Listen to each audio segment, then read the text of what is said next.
I'm Geoff Baker of the Seattle Times. Welcome to Around the Blogosphere, our daily rapid-fire look at all the goings-ons and happenings around the blogosphere regarding the Seattle Mariners. We're going to start today off. It's prospects all the time. If you look around the web today, we've got Prospect Insider, which just released their Prospect Insider's digital handbook, and they're going to release for free to the public their list of prospects, numbers 1 through 30. So today we've got numbers 16 through 30, and I won't spoil it for you. I'll just say that the highest rated of those is Matt Mangini, third baseman. He's at number 16. And Tom Williamson, another Mariners prospect who's actually in Major League Camp right now, is down at, I believe, number 27. He's down the list. But there's a few others in between. Go have a look at it.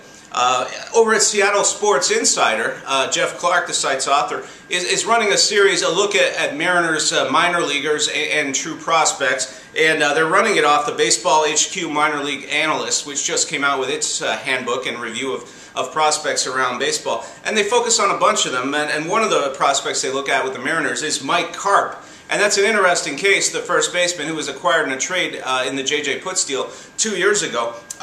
So there's a rundown of him statistically and everything based on what the handbook says. And then Jeff Clark, the site's author, writes that his conclusion is everybody has completely lost interest in Mike Karp, meaning all the people who prepare prospects lists and things like that. And Clark can't really understand it. His conclusion is that Karp isn't great as a prospect, but he says he's a whale of he's going to do a whale of a lot more in Major League Baseball than will a guy like Nate Tenbrink. And so you know, it's worth having a lead. Clark concludes that it's amazing that the Mariners went out and got Jack Cust rather than trying to develop Mike Karp as a DH, as they're doing with some other prospects around the team. But he says this is good news. It's proof. He says it's proof that Jack Zarancic isn't about to let the entire American League waltz all over the Mariners. And so go have a read. It's interesting. There's a few more prospects on there as well that you might want to have a look at. And so then we'll go on down.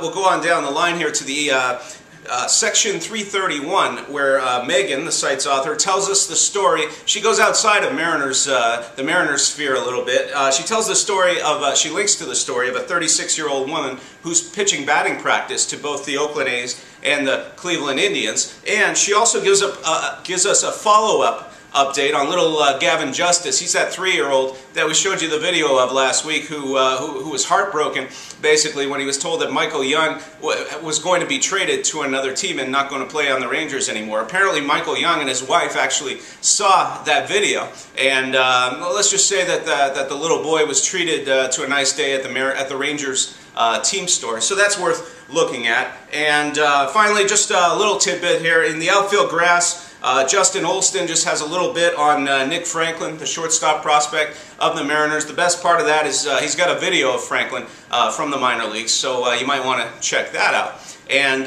for more Mariners news and information, you might want to check out this blog the rest of today. I'll be down at the ballpark in a few minutes, so keep up to date with all your Mariners news and information right here. I'm Geoff Baker of the Seattle Times. I'll see you all at the ballpark.